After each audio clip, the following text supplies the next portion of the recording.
Yo guys, welcome back. So today we're gonna be talking about Lost Ark. So if you didn't know, there was some new stuff added to the Chinese version of the game, and we kind of need to talk about it. Okay, so if you didn't know, in China they just added a gotcha game basically to the Lost Ark shop, right? So there's a system in the game now that has a pity rate and everything like that. That's a random loot box where you get a bunch of stuff and have a chance at getting some really high value items, including but not limited to getting a 4 slot bracelet, 2 stats of 110 of your choice, and 2 legendary rolls of your choice, a 9/7 of your choice, and a high low 100 quality accessory of your choice.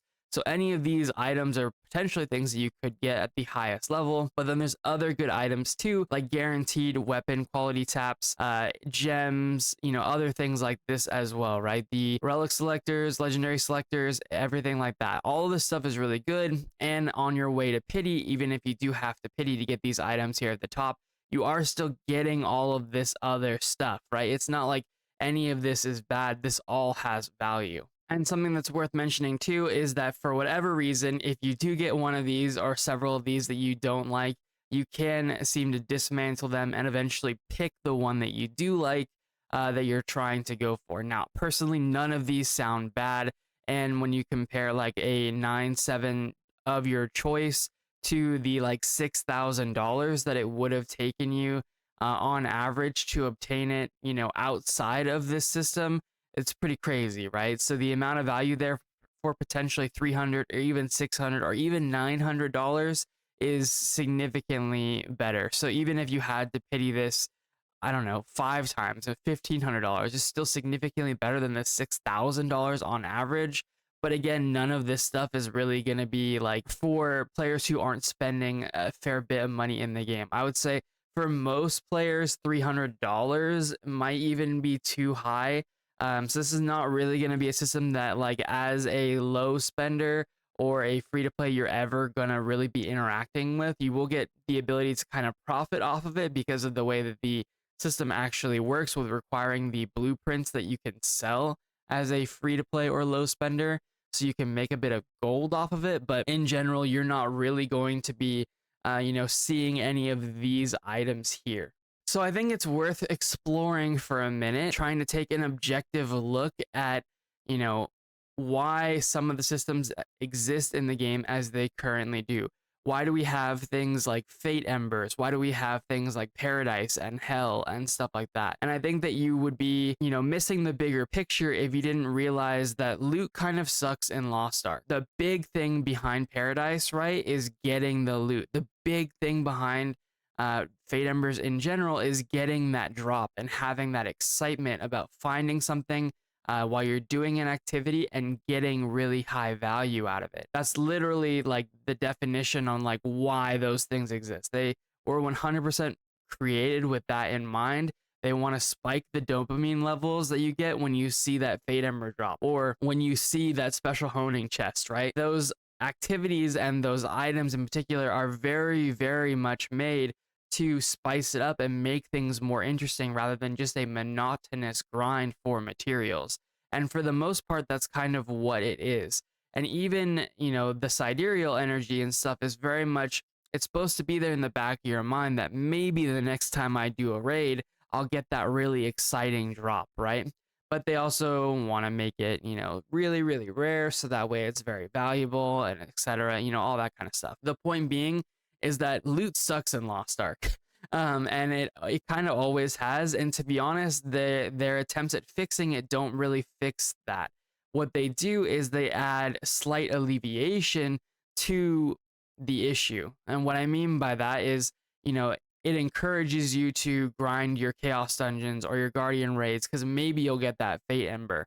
But it doesn't actually really affect your raids or anything like that, which is technically the majority of the content. And so I really think that part of the reason why this is a terrible system is because of that right there.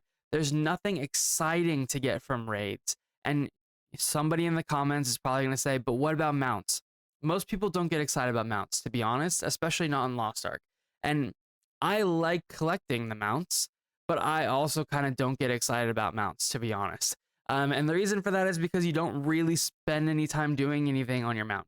And in a lot of places, although you can mount now in raids, it's not really it's not really beneficial. Half the time I forget to even equip a mount to my bar, and you can't do it interactively outside of the circles, even between gates. So there's like a bunch of weird friction in the game that prevent you from like interacting with your mount sometimes. And so like even the mounts that I do have, I usually just like, I just usually put them on and it is what it is. And I don't really, explore or try and do anything. The coolest thing about mounts is that you can put them in your stronghold, and most people don't really care about that either. So there isn't really anything exciting outside of cards and the odd sidereal from doing your raids other than just earning your gold. And I think that this could have been a perfect idea if they were going to put something like this in the game, in those activities, or in activities just in general. What if every time, and hear me out for a second. There's a million different combinations and, knobs they could have turned to make it better or worse or whatever. But what if when you were doing your raids, you actually had a chance of looting some of these items, and maybe even some of them aren't as powerful as you see here. Maybe it's a random 9/7 stone, or maybe it's a random 9/7 stone amongst like a collected like 20 engravings that you had to pick from, or something like that. Like maybe it has a really high drop rate. Maybe it's like a 50%, maybe not 50, but like, I don't know, like a 20 or a 10% drop rate of completing the newest raid on hard difficulty, that you get these activities. One thing that this game really, really struggles with is encouraging players to push into hard mode activities, but also just to the higher item level, right? That's the reason why they have all these systems that are designed to have bound gold and things like that, is because a lot of people go the most efficient route. Now, if you added something like this and said, hey, we're only going to put them in, I don't know, the 2 newest hard modes. That's it. That's all we're doing. If you want these amazing items, these really powerful items, you have to continue to push. I think it'd be a great incentive both for whales, for people to push more characters to the end game. You're not going to be a whale and have a character that's not going to be able to obtain some of these things, right? And in the current state of Lost Ark, that would mean whales would be full 1720 roster trying to get these from the latest strike raid, right? And so it really incentivizes both regular players and whales to really push the envelope and go for the end game content. And it could easily be something that when a new raid pops up, it just is removed from the older one, right? Like if they just want to do the top 2 or the top 3 or even the top 1, right? And there's, as I said before, so many knobs they could have turned with this. They could make it so that way they drop all the time, but they have worse, odds of getting the best one, all that kind of stuff. And then even like, going a bit further, they don't even have to make these exact items in the game. They could just fix some of these systems to make them a bit better. Things like bracelets, for example. Do you truly believe that we live in a world where bracelets are better off as a system with things like expertise, domination? I forget what the last stat is. We could just get rid of those. The pool is so massive for all of these different effects on bracelets, and there's so many bad ones. We could just get rid of some that literally nobody uses. I think that would be a valuable option. And by toning those down, you make existing bracelets, 1, have more value, and 2, just be less of a crap system. How many times have you interacted with these systems, whether it be stones or bracelets or accessories or elixirs or even transcendence or whatever, and every time you interact with these systems, it feels like a bit of friction. You're interacting with these systems and it's like, oh, I can't believe I rolled vitality 3 times in a row for my bracelet. You know what I mean? Like, there's so many things about these systems that have additional friction in it that make it feel not good to interact with them. And I feel like that's one of Smilegate's biggest downfalls, is that a lot of times they create these systems or these other objects to chase, but there's always more friction added to it instead of it just being fun and being good, right? Even when you get a Fate Ember, you're not guaranteed that it's going to be something good. You could get silver. My whole point is that They could take time, they could make these things better and make loot more exciting in any number of ways that would make the game overall better. And instead, what they did is they threw it in the shop and they're selling it for money.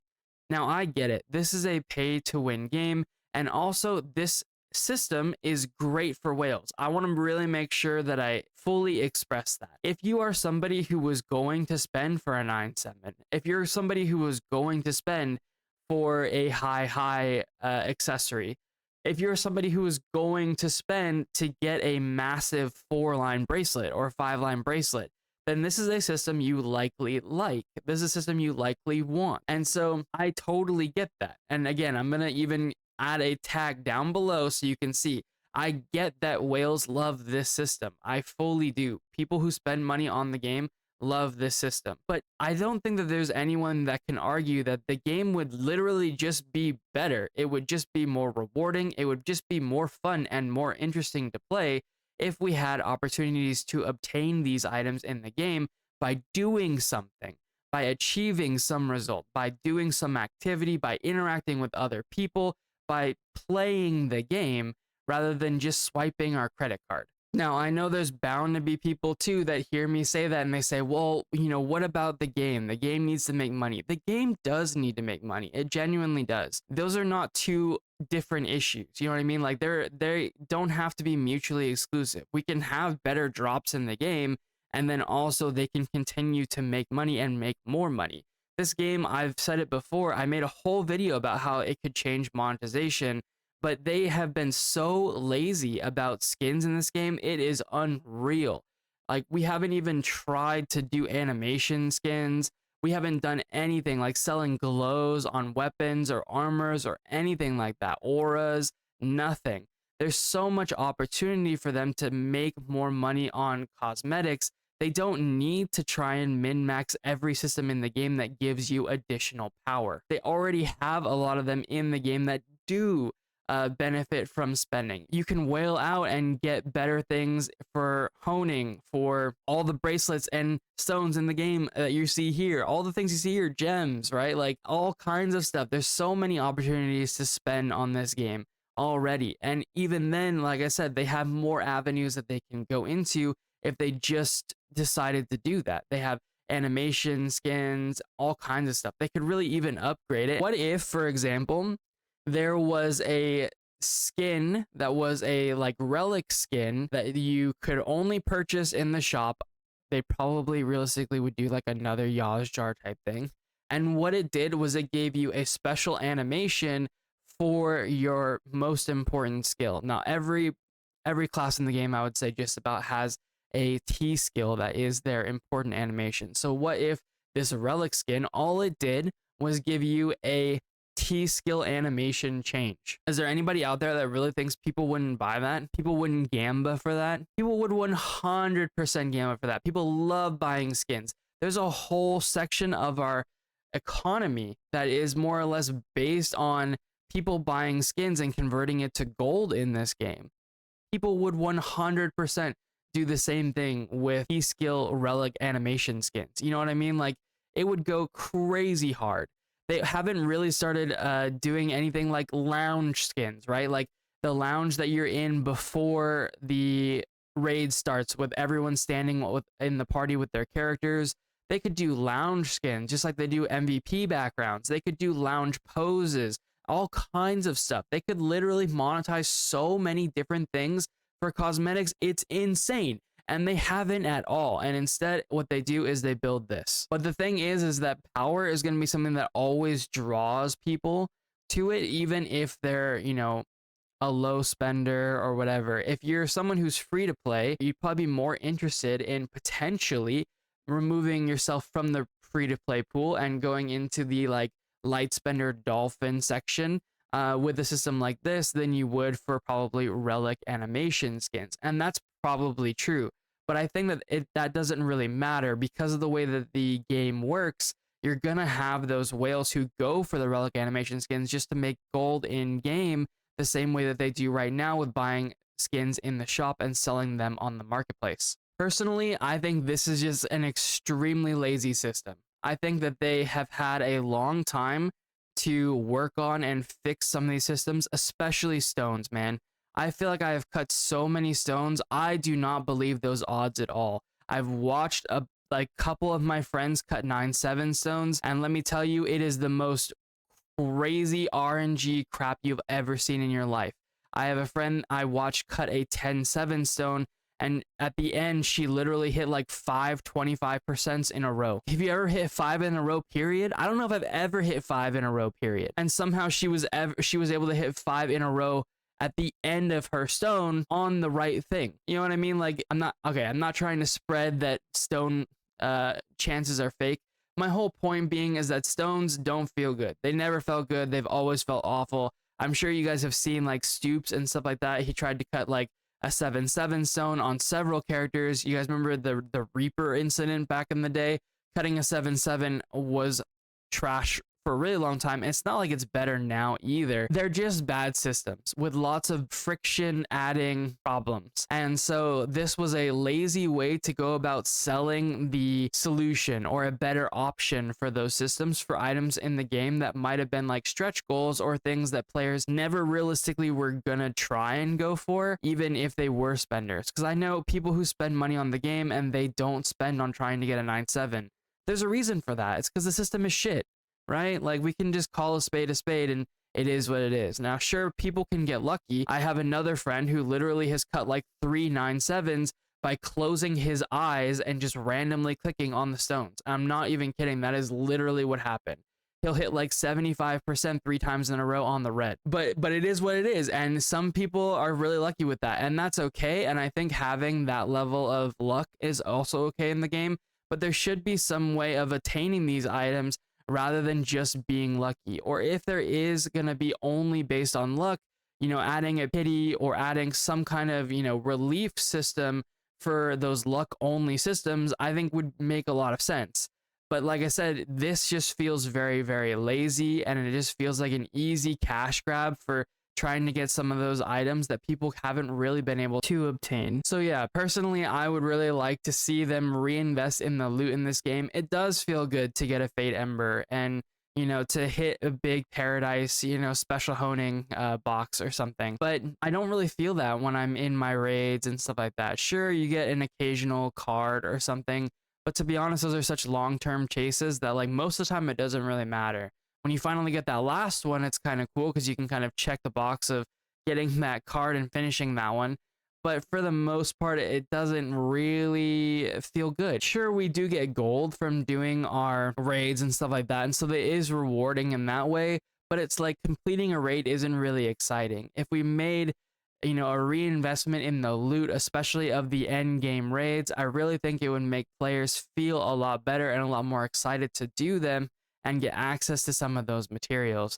It could even just be something where, like, you know, as raids go on, they raise the drop rates or things like that to make them a little more exciting. It could be any number of things or any number of knobs, as I mentioned, to make these things exciting, droppable items in the game and make you excited about doing your raids or your homework each week. And maybe we just wouldn't think about them only as homework to earn gold. And I think that that would be a really good thing. So hopefully that made sense. If you guys disagree with me or you have questions or comments, you know, feel free to leave a comment down below. Subscribe to the channel if you want to see more content. Like the video if you like the video, and I'll see you guys in the next one.